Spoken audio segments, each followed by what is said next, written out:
버지니아 퀀티코 해병기 지미군 장성과 제독 약 800명이 한자리에 모였습니다. 긴장된 표정, 숨소리까지 조용한 현장이었는데요. 그리고 무대에 오른 두 사람, 트럼프 대통령과 피트 헤그세스 국방장관입니다. 한마디로 요약하면 핵은 더 강하게, 군은 더 날카롭게, 내부 기강은 다시 세운다는 겁니다. 그런데 핵전력 업그레이드를 말하면서도 절대 쓰고 싶지 않다를 반복했습니다. 동시에 뚱뚱한 장군은 용납 못한다. 수염과 장발도 금지라는 초강수를 뒀는데요. 이게 전부 쇼일까요? 아니면 진짜 개편 신호일까요? 오늘 핵, 잠수함, 지휘구조, 정치적 올바름 논쟁까지 전부 쪼개서 설명드립니다. 한국과 동맹에 무슨 의미인지까지 콕 짚어보겠습니다. 먼저 무엇이 발표됐는지부터 보시죠. 핵전력에 대해서는 이미 재건했고 더 업그레이드할 것이라고 했습니다. 핵탄두 숫자 자랑이 아니라 운반수단, 지휘 통제, 생존성까지 포함한 질적 개량을 시사한 겁니다. 그러면서도 나는 핵을 결코 사용하길 바라지 않는다고 강조했는데요. 억제력은 올리고 오판 가능성은 낮추는 메시지 관리입니다. 잠수함 카드도 꺼냈습니다. 러시아의 위협에 핵잠수함을 보냈다. 잠수함 기술은 러시아와 중국보다 25년 앞서 있다고 했는데요. 핵 억제의 핵심 축인 전략 원자력 잠수함 신뢰성을 공개 어조로 상기시킨 겁니다. 해군 증강도 약속했습니다. 내년에 최소 19척 확충, 잠수함과 구축함 등을 늘리고 그 이후 더 늘린다고 했는데요. 인도 태평양과 대서양을 동시에 커버할 이중 전구, 전개력, 복원 의지를 보인 겁니다. 핵심은 톤입니다. 강경과 자제를 동시에 깔아 확장 억제의 신뢰를 높이는 방식인데요. 말은 세지만 사용은 부정합니다. 상대에게는 비용 신호를, 동맹에게는 안심 신호를 보내는 겁니다. 그렇다면 왜 지금일까요? 러시아 변수가 있습니다. 메드베데프의 데드핸드, 자동 보복 체계 거론으로 핵 관련 발언 수위가 상승했는데요. 크렘린의 핵 시사에 미국 전략원잠 가시화로 응수한 겁니다. 중국 추격도 이유입니다. 잠수함과 핵 분야에서 5년 내 동등해질 수도 있다는 분석이 나오고 있거든요. 즉 시간이 얼마 없습니다. 지금 질적 우위를 고정해야 하는 상황입니다. 우크라이나 전황도 영향을 줬습니다. 푸틴에 실망했다. 빨리 끝낼 줄 알았다는 발언은 전쟁 장기화 피로감과 협상 압박용 전략적 발언이 섞인 겁니다. 다중 분쟁 환경도 고려해야 합니다. 카프카스, 중동, 인도 태평양까지 동시다발 리스크가 있거든요. 미국은 핵과 해군의 보여주기 억제가 필요한 상황입니다. 요약하면 핵의 존재감 재확인, 해군력 증강 약속, 러시아와 중국에 대한 비용 부과, 동맹에 대한 확장 억제 강화입니다. 타이밍상 외교 신호 성격이 큽니다. 장성 800명 소집은 무엇을 바꾸려는 걸까요? 헤그세스 장관의 메시지는 거칠지만 분명했습니다. 기강 복원에 대해서는 뚱뚱한 장군과 제독은 용납 불가, 연 2회 체력 검정, 체중과 외모 기준 준수라고 했습니다. 복무 용무에 대해서는 수염과 장발 불어, 단정함을 요구했고요. 인사 철학은 인종과 성별 할당식 진급 폐기, 능력주의 복귀라고 밝혔습니다. 조직 방향에 대해서는 국방부에서 전쟁부 정신으로, 임무는 전쟁 준비와 승리라고 강조했는데요. 무슨 뜻일까요? 지난 수년 논쟁거리였던 정치적 올바름 우선주의를 전투력 우선으로 되돌리겠다는 선언입니다. 상징적 언어가 거칠어도 지휘관 책임과 기준 명확화는 현장 전투력에 직접 영향을 줍니다. 훈련, 평가, 진급이 재설계되면 작전 문화 자체가 바뀝니다. 현실성은 어떨까요?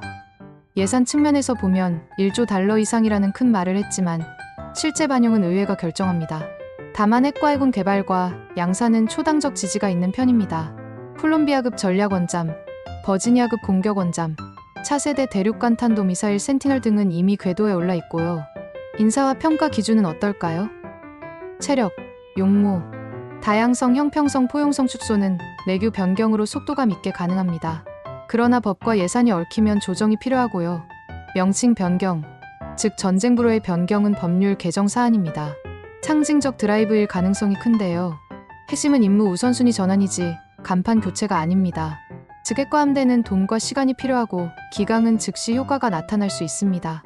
단기 체감은 부대 분위기와 훈련 강도에서 먼저 나타날 겁니다. 한국과 동맹에는 어떤 의미일까요? 확장 억제 신뢰도가 올라갑니다. 핵잠수함 가시화와 업그레이드 발언은 한반도의 직접적인 신호입니다. 전략자산 순환 전개 주기가 촘촘해질 여지가 있고요. 연합훈련 강도도 올라갑니다. 전사 정신 복귀는 실사격, 야외 기동, 해상연합 레벨업과 연결됩니다. 한국 해군과 공군 합동성 훈련의 깊이와 빈도 확대가 기대되는 부분입니다. 억제의 언어도 중요합니다.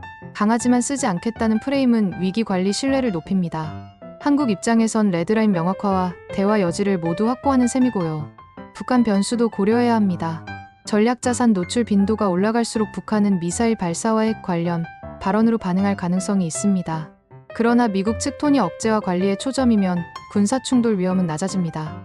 정리하면 한국에겐 군사 억제 강화와 연합 대비 태세 상향이 실익입니다. 정치적 수사와 무관하게 실전 준비 쪽으로 바늘이 움직이는 겁니다. 러시아와 중국은 어떤 신호를 읽을까요? 러시아는 핵잠수함을 보냈다는 공개 발언을 그림자 억제의 일부 공개로 받아들일 겁니다. 해군력을 수면 위로 끌어올려 핵 관련 발언 비용을 상승시킨 거거든요. 중국은 5년 내 동등해질 수도 있다는 발언을 속도전 경고로 읽을 겁니다. 특히 대잠전, 소음 저감, 잠수함 발사 탄도미사일 신뢰성에서 격차 유지 의지를 보인 거고요.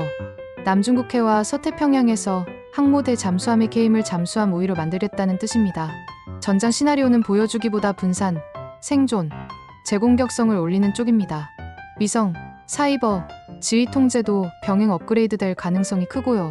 핵심은 우리는 더 세고, 더 오래 숨고 필요할 때만 드러난다는 겁니다. 상대는 계산이 어려워지고 동맹은 마음이 편해집니다. 논란의 지점도 있습니다. 발언 강도가 문제입니다. 체중, 외모, 수염까지 공개석상에서 직격한 건 거친 톤이거든요.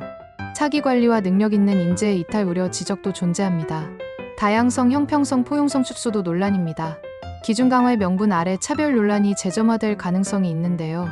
다만 장관 발언의 핵심은 전투 기준을 낮추지 말자로 읽는 게 정확합니다. 정치와 위험도 있습니다. 군의 정치적 중립이 흔들려 보이면 지휘 신뢰에 금이 갑니다. 이번 회의는 그래서 메시지와 절차 관리가 중요한데요. 하지만 오늘 메시지의 본류는 분명합니다. 전투력과 억제력 중심 복귀입니다. 톤은 거칠어도 방향은 능력주의와 실전 준비입니다. 앞으로 무엇을 봐야 할까요? 첫째, 전략자산 전개 주기입니다. 폭격기, 전략원잠, 공격원잠의 한반도와 서태평양 가시화 빈도를 체크해야 합니다. 둘째, 연합훈련 레벨입니다. 실사격, 야외기동, 대잠연합, 다국 간 상훈 용성 가속을 지켜봐야 하고요. 셋째, 체력과 평가 기준 공표입니다. 미군의 신규 규정이 언제, 어떻게 내려오는지가 중요합니다. 넷째, 예상과 조달입니다. 콜롬비아급, 버지니아급, 센티널 진척과 지연 이슈를 봐야 하고요. 다섯째, 러시아와 중국 반응입니다. 잠수함 발사 탄도미사일 시험, 전략 폭격기 순항, 대잠 초계 강화 등 거울 행동을 관측해야 합니다. 한 줄로 정리하겠습니다. 오늘의 키워드는 두 개입니다. 억제는 더 단단하게, 전쟁은 막기 위해입니다. 트럼프의 말은 세지만 본론은 핵을 쓰지 않기 위한 핵의 업그레이드이고 싸우지 않기 위해 매일 준비하는 군대입니다. 그리고 그 준비의 최전선에는 동맹과의 연합훈련, 그리고 기준을 낮추지 않는 지휘 문화가 있습니다. 여러분 생각은 어떠신가요? 이 정도 강도의 기강과 핵 메시지가 억제를 강화하는 해법일까요? 아니면 불필요한 긴장일까요?